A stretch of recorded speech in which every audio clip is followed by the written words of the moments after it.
அண்மைச் செய்தி. வடகாடு கோவில் பிரச்சினை நடந்த இடத்தில் சிசிடிவி காட்சிகளை சமர்ப்பிக்க உயர்நீதிமன்ற மதுரை கிளை உத்தரவு பிறப்பித்திருக்கிறது.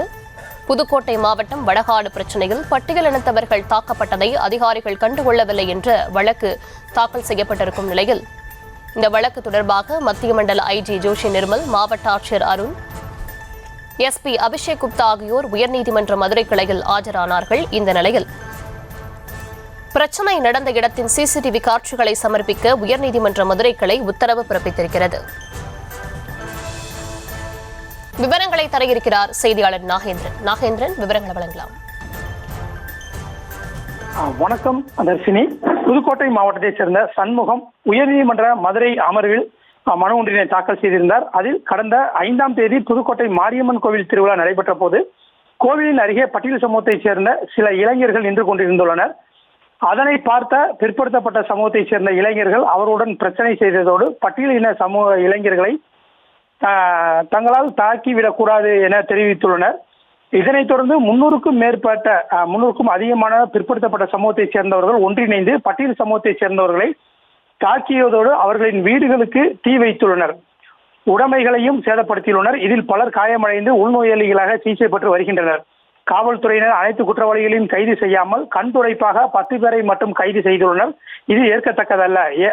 ஆகவே தேசிய ஆதி திராவிட நலத்துறை ஆணையம் மற்றும் தமிழக ஆதி திராவிட நலத்துறையின் உறுப்பினர், சமூக ஆர்வலர்கள், வழக்கறிஞர் ஆகியோரை கொண்ட குழு அமைத்து வடகாடு கிராமத்தில் நடைபெற்ற பிரச்சனை மற்றும் இழப்புகள் தொடர்பாக ஆய்வு செய்து அறிக்கை அளிக்கவும் புதுக்கோட்டை வடகாடு மாரியம்மன் கோவில் பட்டியல் சமூகத்தைச் சேர்ந்தவர்கள் வழிபடுவதை உறுதிப்படுத்தவும் உத்தரவு வேண்டும் என அந்த மனுவில் கூறியிருந்தார்.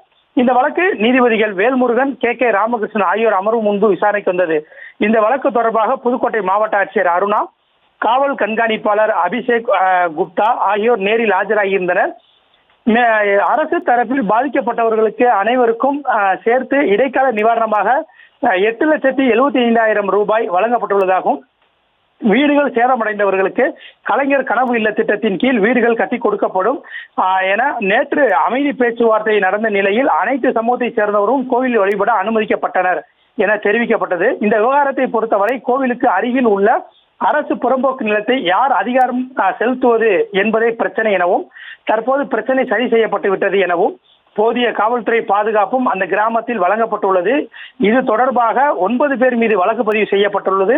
21 பேர் கைது செய்யப்பட்டுள்ளனர். விசாரணை தொடர்ந்து நடைபெற்று வருகிறது என தெரிவிக்கப்பட்டது. அதற்கு நீதிபதிகள், மாவட்ட ஆட்சியர், எஸ்பி, வருவாய்த்துறையினர் அனைவரும் ஒயிட் கலர் வேலைதான் செய்கிறீர்கள். கலவரம் நடந்த அன்று சம்பவ இடத்திற்கு நேரில் சென்று மாவட்ட ஆட்சியர் ஏன் ஆய்வு நடத்தவில்லை என கேள்வி எழுப்பினார். மேலும் சம்பவ இடத்தை புதுக்கோட்டை மாவட்ட ஆட்சியர் ஆய்வு செய்யவில்லை எனில் அவர் மீது நீதிமன்ற அவமதிப்பு நடவடிக்கை எடுக்கப்படும் எனவும் தெரிவித்தார். இதனைத் தொடர்ந்து மே 4ஆம் தேதி முதல் 7ஆம் தேதி வரையிலான அந்த கோவில் மற்றும் பிரச்சனை நடந்த இடங்களில் உள்ள சிசிடிவி காட்சிகளை நீதிமன்றத்தில் சமர்ப்பிக்க உத்தரவிட்டு வழக்கு விசாரணை ஒத்திவைத்து உத்தரவிடப்பட்டுள்ளது. விவரங்களுக்கு நன்றி நாகேந்திரன்.